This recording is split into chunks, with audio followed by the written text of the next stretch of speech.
feel like dance supports my creative feelings by allowing me to move my body and like allow me to think about things that I usually won't do. No, there isn't a right or wrong way to dance in this class because you can dance in any way you like.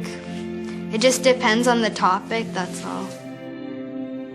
And you can express your idea that you feel that you want it to be expressed outwards with a group, and you can maybe accentuate those points.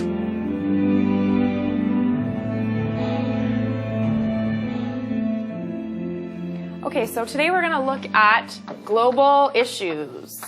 Okay, so I'm going to give you about 30 seconds to discuss with your group some examples of global issues. Harder ones. I know global warming, obviously. I think harder ones, like very hard. Warming's a nice thing. War, terrorism, war.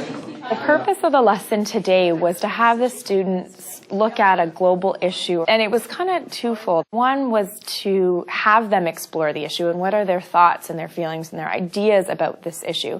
And the second was to give them a chance to explore those ideas through dance. Each group has a different one of our global issues, okay? And I'm going to give you about 1 minute to brainstorm everything you can think of related to this issue. I think there's a lot of fear around the new curriculum that teachers think, I'm going to have to teach a hip-hop dance at the front of the room, or I'm going to have to teach them ballet and I don't know anything about that. And that's really not what it is. The revised curriculum is really heavily based on more creative movement and allowing the students to kind of create the movement. Yeah, it looks like it's sort of like a drug. So do you guys notice the way, particularly the use of relationship? What do you notice about that? That she sort of like needs him, that she can't really live without him, but she's trying to. Right, so there's tons of times where she physically tries to move away from him and he pulls her back. There are certainly opportunities where you could expose students to those different genres and maybe show them a few moves from those genres and then let them create their own. But that's really what it's about, is exposing students to different kinds of movement and letting them create their own, take it and make it their own. Did you want to come over here so you've got some more space? Okay, and we're just going to go through some body storming. I want to see you try out some different movements. Okay, so just, again, it's like the brainstorming. You're just trying things out. If it doesn't work, try something different. And 3, 2, 1, frozen shape. The more the students can create, the better. And students can create. They love to create. They love to move and dance and jump and run, and they will do that willingly if you set it up properly for them. And 3, 2, 1, shape. What we were just doing was body storming. It's sort of the physical version of brainstorming. So the students had a chance to get their ideas out on paper of what they were thinking. And what they were doing here was having a chance of trying out different ways that the elements of dance might be used to help convey some of these messages. Talking about global issues using our bodies is an interesting activity because I enjoy debating, so this I feel like just within the branch off of a debate and how to show that your side of the debate. So whoever is in the front here is going to create movements that are going to represent your issue. Okay, and then maybe let's see you stand up again, nice and slow. And freeze. Okay, so let's say that was our first movement. Jalen's tired of being the leader. She would like to pass it off. All she's going to do is, again, very slowly so the group can follow. You're going to turn in either direction very, very slowly until you have another leader in front. Yeah? And freeze. Now you have a new leader. Anzilla is in front. Okay? The formation that we're using here is called flocking, and it just gives the students a bit of a structure to kind of shape their choreography, and it works really well because it's not a choreographed piece, it is the mirroring, so it is kind of improvisation. Sometimes if you just say to a group, okay, go, create your movements, they're a bit lost.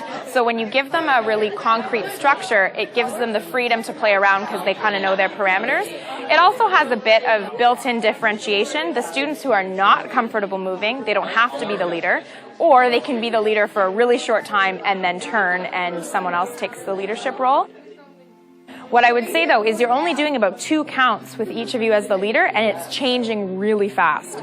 So yeah, so when you get to keep working it, try and just elongate the time that each person is in leaders.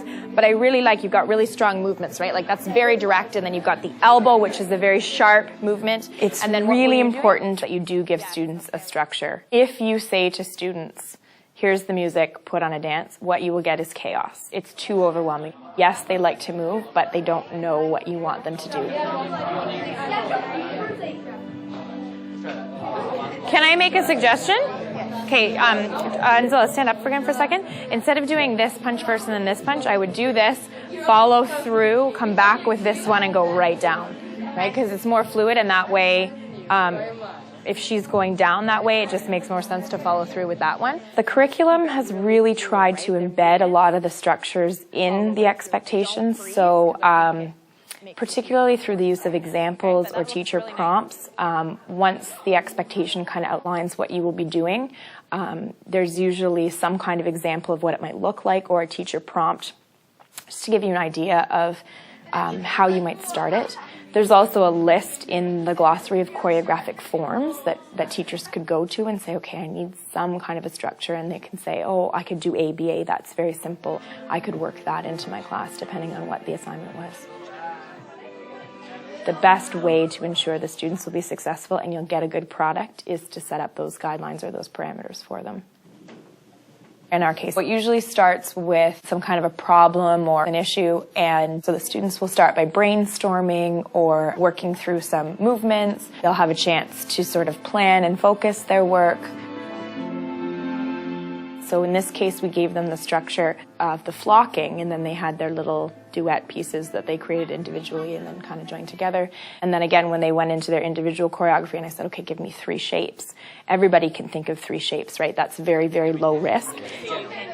And along the way, they'll receive feedback from myself, from their peers, even possibly do some self-reflection, until they finally produce sort of a preliminary work. And then at that point, they share it with the class. And they get, again, more feedback, and then they get a chance to kind of go back and revise that work. So the more you can sort of set up the criteria and really give them some parameters, the better the result you'll get, and the more creative they can be, because they've got a structure and then they can go crazy within it.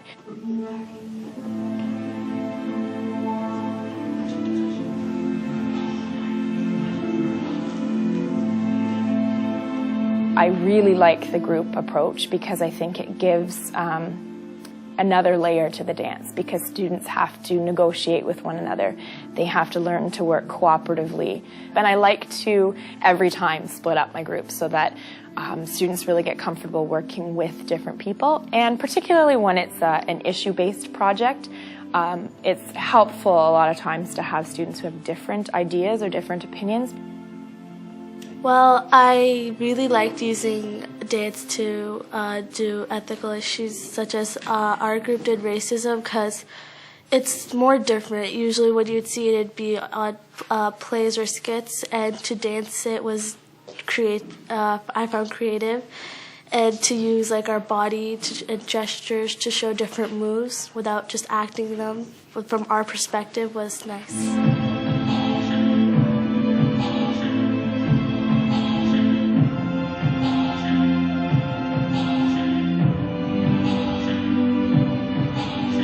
I think dance is a great, great subject to integrate. I don't think it has to be something on top. I think it can be part of so many things. Dance can be embedded and can be a way for students to demonstrate their knowledge of math, science, history, geography, language, whatever, without it being an add-on. Okay, and what is something that this group maybe could work on if they were to go back again and revise the piece?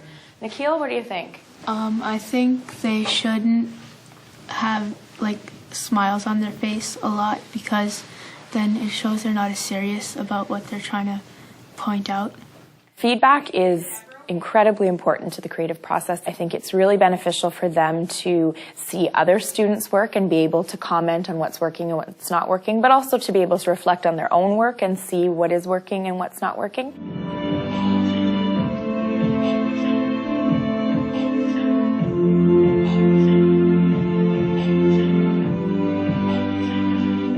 My message, I guess, to anybody who is nervous of trying it is to just try it and see the results.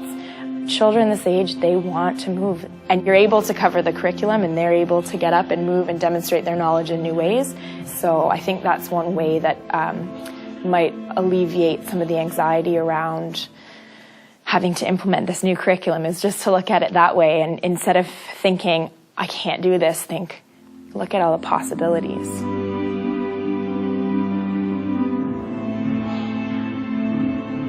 This class helps me to take risks, and it really helps me to express my ideas, to, communicate to others, and to also present in front of an audience positively and confidently.